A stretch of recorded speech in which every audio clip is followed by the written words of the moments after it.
नमस्कार। आज हम कक्षा 11वीं के गद्य खंड के प्रथम पाठ नमक का दारोगा, जिसके लेखक प्रेमचंद जी हैं, इस पाठ का सारांश पढ़ेंगे।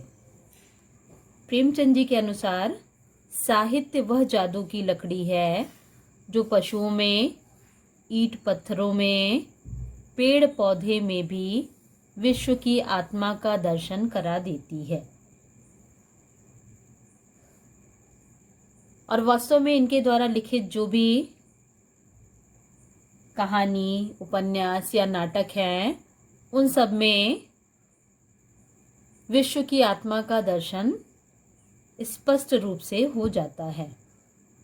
प्रेमचंद जी द्वारा लिखित कहानी नमक का दारोगा, जिसका प्रथम प्रकाशन सन 1914 ईस्वी में हुआ था, यह इनकी बहुचर्चित कहानी रही है, जो आदर्शोन्मुख यथार्थवाद का एक पूरा उदाहरण है। कहानी में आए मुहावरे धन के ऊपर धर्म की जीत, यही इसका सार तत्व है। धन और धर्म को हम क्रमशः सद्वृत्ति और असद्वृत्ति, बुराई और अच्छाई, असत्य और सत्य इत्यादि भी कह सकते हैं, जिसका प्रतिनिधित्व इस कहानी में क्रमशः पंडित अलोपीदीन और मुंशी वंशीधर नामक पात्रों ने किया है। मुंशी वंशीधर एक ईमानदार और कर्मयोगी व्यक्ति हैं, जिन्हें पंडित अलोपीदीन खरीदने में असफल रहते हैं और अंततः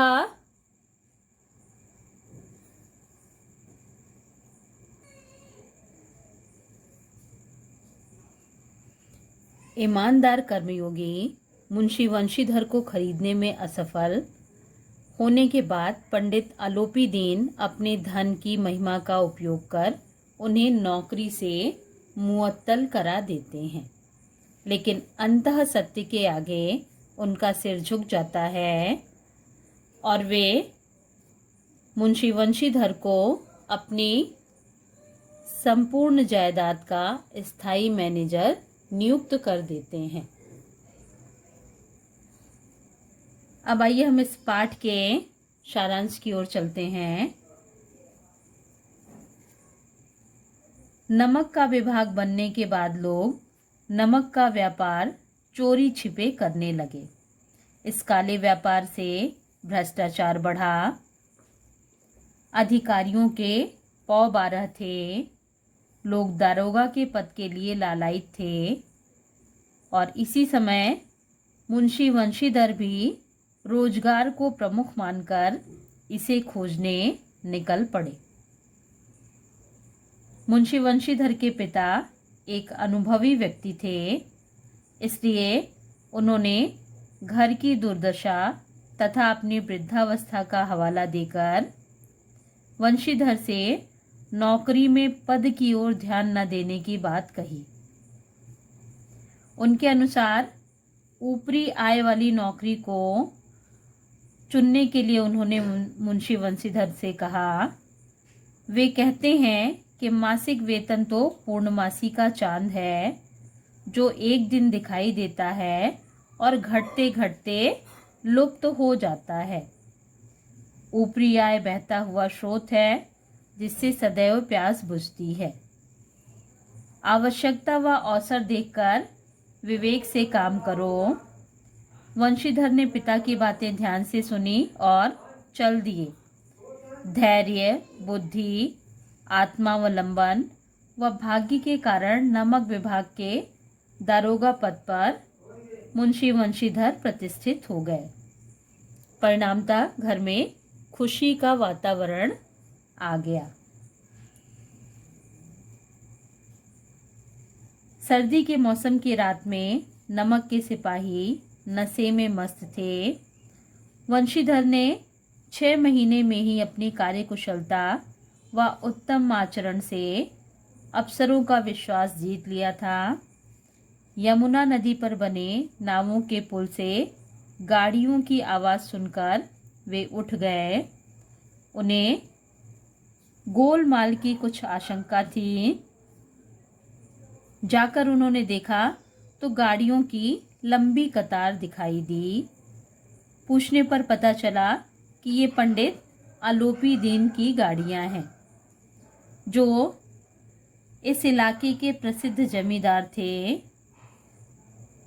और ऋण देने का काम किया करते थे। तलाशी ली तो पता चला कि उसमें नमक है। पंडित आलोपी दीन अपने सजीले रथ में ऊँघते हुए जा रहे थे। तभी गाड़ी वालों ने गाड़ियां रोकने की खबर उन्हें दी, लेकिन पंडित आलोपी दीन इस सारे संसार में सिर्फ लक्ष्मी को ही प्रमुख मानते थे। उनके अनुसार न्याय नीति सब लक्ष्मी के खिलौने हैं।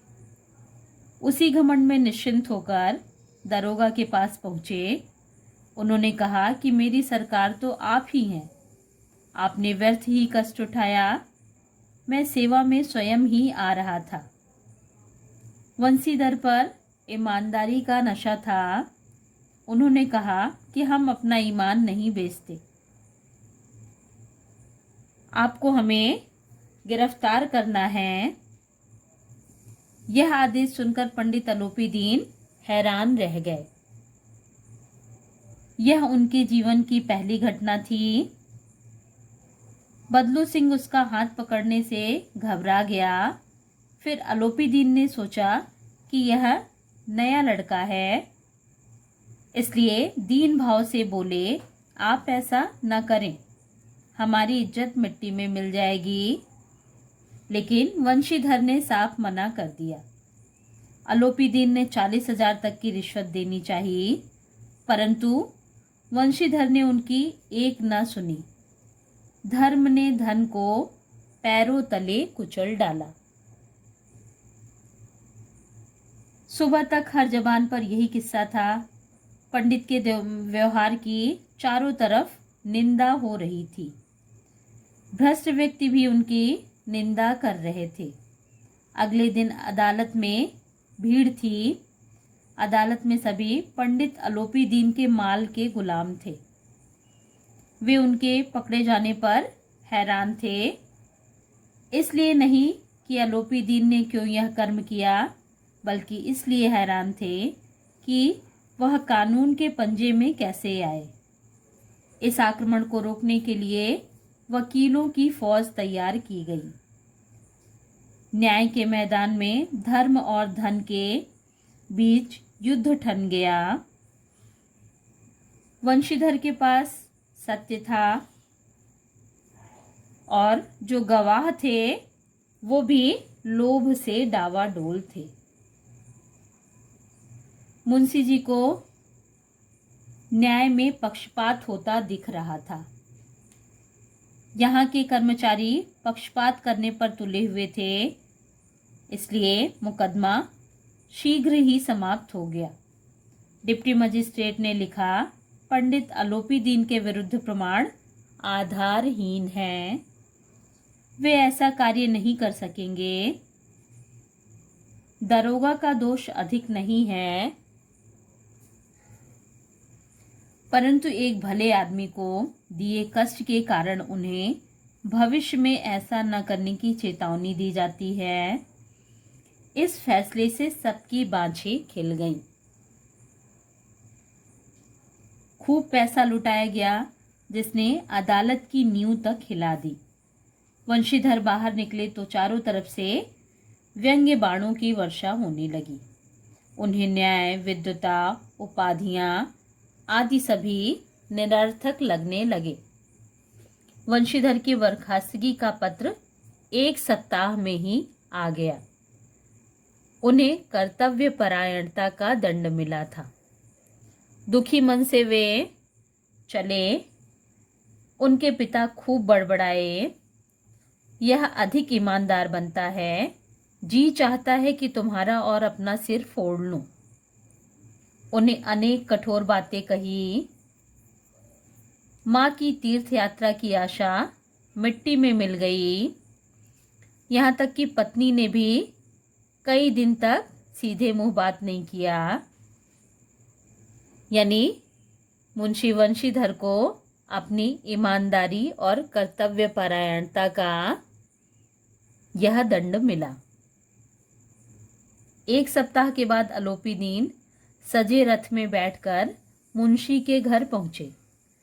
वृद्ध मुंशी उनकी चापलूसी करने लगे तथा अपने पुत्र को कोसने लगे, लेकिन अलोपीदीन ने उन्हें ऐसा कहने से रोका और कहा कि कुल तिलक और पुरुषों की कीर्ति उज्जवल करने वाले संसार में ऐसे कितने धर्मपरायण मनुष्य हैं जो धर्म पर अपना सब कुछ अर्पण कर सकें। उन्होंने वंशीधर से कहा कि मेरे इन वाक्यों को आप खुशामद न समझिए, आपने मुझे परास्त कर दिया। वंशीधर ने सोचा कि वे उसे अपमानित करने आए हैं, परंतु पंडित की बातें सुनकर उनका संदेह दूर हो गया। उन्होंने कहा कि यह आपकी उदारता है, इसलिए आप जो भी आज्ञा मुझे देंगे वो मुझे स्वीकार है। इस पर अलोपीदीन ने कहा कि नदी तट पर आपने मेरी प्रार्थना नहीं सुनी, अब स्वीकार करनी पड़ेगी। पंडित अलोपीदीन ने एक स्टाम्प पत्र निकाला और पद स्वीकार करने के लिए प्रार्थना की। वंशीधर ने पढ़ा। पंडित अलोपीदीन ने अपनी सारी जायदाद का स्थायी मैनेजर, 6,000 वार्षिक वेतन, रोजाना खर्च, सवारी, बंगले आदि के साथ नियत किया था। वंशीधर ने कांपते स्वर में कहा कि मैं इस उच्च पद के योग्य नहीं हूँ। ऐसे महान कार्य के लिए बड़े अनुभवी मनुष्य की जरूरत है। इस पर अलोपीदीन ने बड़ी विनम्रता से कहा कि मुझे अनुभव, विद्वता, मर्मज्ञता, कार्यकुशलता की चाह नहीं है। अभी तक मैंने इन सबको अपने जीवन में बहुत परखा, लेकिन आज मैं परमात्मा से यही प्रार्थना करता हूँ कि वह आपको सदैव वही नदी के किनारे वाला बेमुरव्वत, उद्दंड, कठोर परंतु धर्मनिष्ठ दारोगा बनाए रखे। वंशीधर की आंखें डबडबाईं।